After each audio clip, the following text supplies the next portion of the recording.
సాక్షి TV debate కేసులో Kommineni శ్రీనివాసరావుకి supreme court bail ఇచ్చింది. శుక్రవారం ఉదయం సుప్రీంకోర్టు ఈ ఆర్డర్ ఇచ్చింది.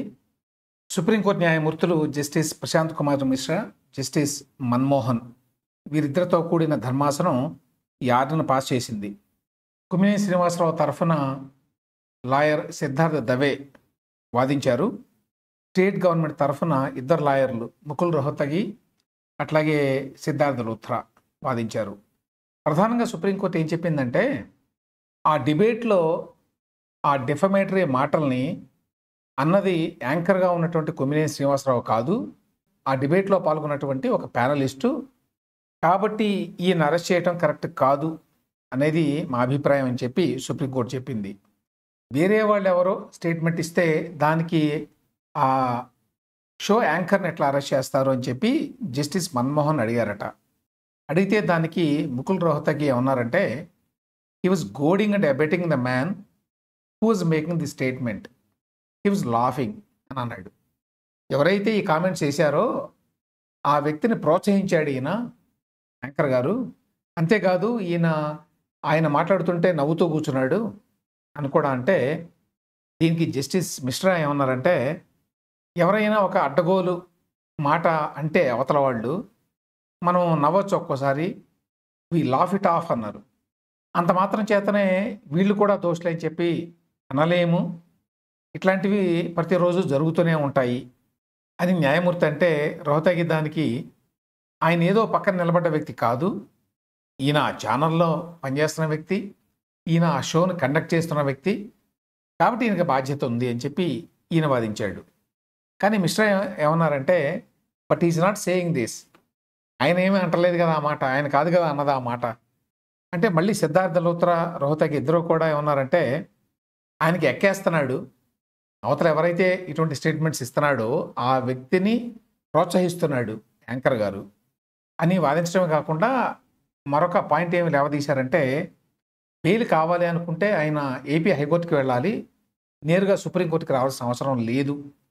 అక్కడ ఆల్రెడీ యాక్చువల్గా బెయిల్ పిటిషన్ పెండింగ్లో ఉంది. మరి ఒకటే సమయంలో హైకోర్టులో వేసి ఆ వెంటనే మరి సుప్రీంకోర్టుకి వెళ్ళినట్టున్నారు ఇవాళ.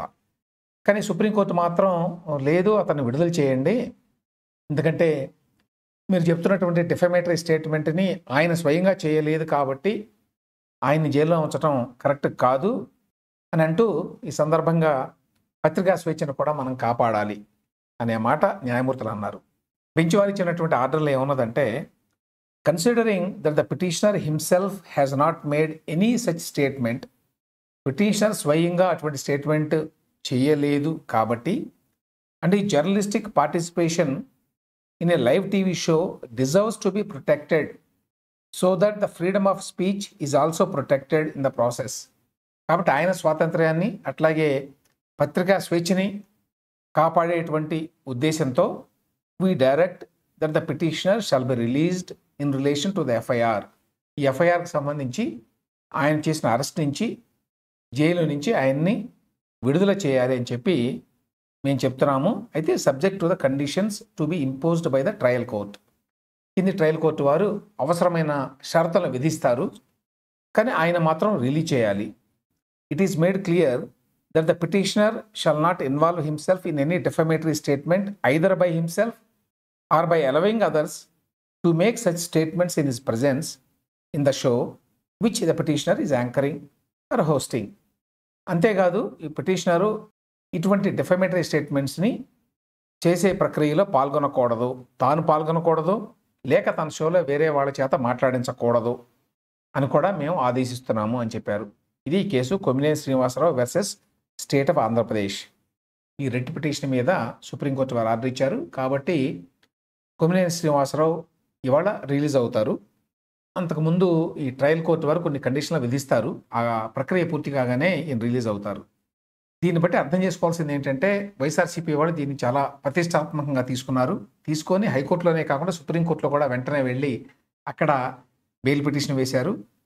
జూన్ 9వ తేదీన కొమ్మినేని శ్రీనివాసరావు గారిని అరెస్ట్ చేస్తే ఆయన్ని విడుదల చేయాలని చెప్పి సుప్రీంకోర్టు వాళ్ళు ఇవ్వాలంటే జూన్ 13వ తేదీ 4 రోజుల్లోనే ఈ ఆదేశాలను ఇచ్చారు. ఈ కేసులో కొమ్మినేని శ్రీనివాసరావుకి బెయిల్ వచ్చింది కాబట్టి ఆటోమేటిక్గా నెక్స్ట్ మొదటి నిందితుడైనటువంటి వివిఆర్ కృష్ణరాజుకు కూడా సులభంగానే బెయిల్ వచ్చేటువంటి అవకాశం ఉంది. ఈ కేసులో వాస్తవానికి సాక్షి టీవీ మేనేజ్మెంట్ కూడా మూడవ నిందితుడిగా ఉంది. ఇప్పుడు సుప్రీంకోర్టు బెయిల్ ఇవ్వడం వల్ల బహుశా సాక్షి టీవీ మేనేజ్మెంట్కి సంబంధించి ఎవరిని అరెస్ట్ చేసేటువంటి అవకాశం కూడా లేదు.